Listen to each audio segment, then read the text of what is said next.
Polythene जोगाई टंका आदाय करुवा सरपंच नाम संगीन अभियोग। मंथा बात्या द्वारा क्षतिग्रस्त हिताधिकारी को मागणारे सरकारी सहायता निमंते आसीथिबा पॉलिथिन जरी को बंटन पाई सरपंच अर्थ संग्रह करुवा अभियोग को नहीं देखा देइछि विवाद। हिताधिकारी ठारू सरपंच टंका आदाय करुवा भली संगीन अभियोग आसीछि। गजपति जिला मोहना ब्लॉक अंतर्गत पानीगंडा ग्राम पंचायत रे एभली घटना सामना को आसीछि। मिलिथिबा सूचना अनुसार पानीगंडा पंचायतर सरपंच मंथा बात्यारे क्षतिग्रस्त कच्चा घर हिताधिकारी माननकु तालिकाभुक्त करी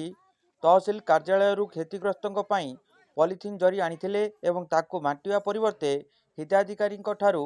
प्रत्येक पॉलिथिन पिछा 500 टंका आदाय करुवा नहीं हिताधिकारी माने अभियोग करिसंती। जाहाकु नहीं प्रतिवाद करथिले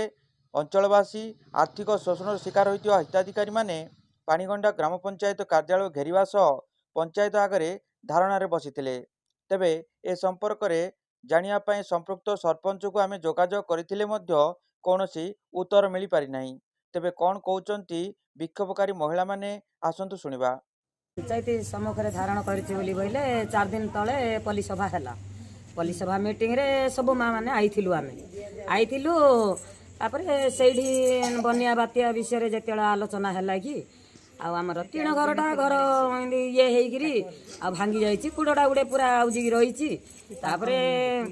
मुझे लिखिली बनिया बात्या जार घर द्वार भांगी से लिखतु बोली बोलारू मुझे लिखिली। लिखला 4 दिन पर पाल आसला पंचायत को मुझे जान नी मत डाकिले डाकियारू पंचायत की आईली आईली सरपंच आज्ञा कहले पाल आई माँ आउ बोलियारू मु बोली जे हौ फोटो फोटो उठेले पाल दे सारापर सिग्नेचर कले मत तो सिग्नेचर आसुनी टिप मारिली। तापर आ 5 टଙ୍କା दियो माँ बोली कहले कहीं आज्ञा 5 टଙ୍କା देबू बोली बोलारू यहाँ तो रिलीफ स्त्रोर आई 5 टଙ୍କା कहीं देबू बोलियारू ना मु गाड़ी भड़ा करके आनी आउ तुमको जदि माँ मानू जदि मुझे डाकिक नहीं था से जगह को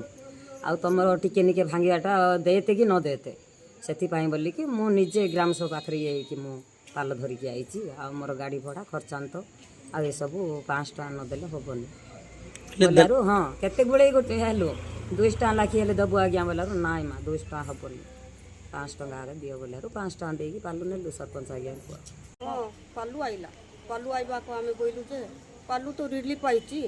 आ तुम कहीं 500 लाख नौच बोलवा को नहीं आम गाड़ी भड़ा करके आनीचु बोल आ 200 लाख सुना नेबा कथा जे तुम 500 लाख केंते की नौच बोलवा को नहीं गाड़ी भड़ा करके आनीचु बोल आज्ञा एडी जो बात्या हला पालो फालो आस्तला खाद्य आस्तला काको दिया गलानी आ पालो आसिला काको न जाने कि धनी घर उनको देले गरीब की पाई नांती जा घर भांगी गला ताको किछि जणे ने मन इच्छा पाल बिक्री हिची आमर अभियोग जो मैंने पाइबा कथा से माने पाते जहाँ घर भांगी से पाइबा अधिकार अच्छे कि धनी लोक बिक्री जाऊँ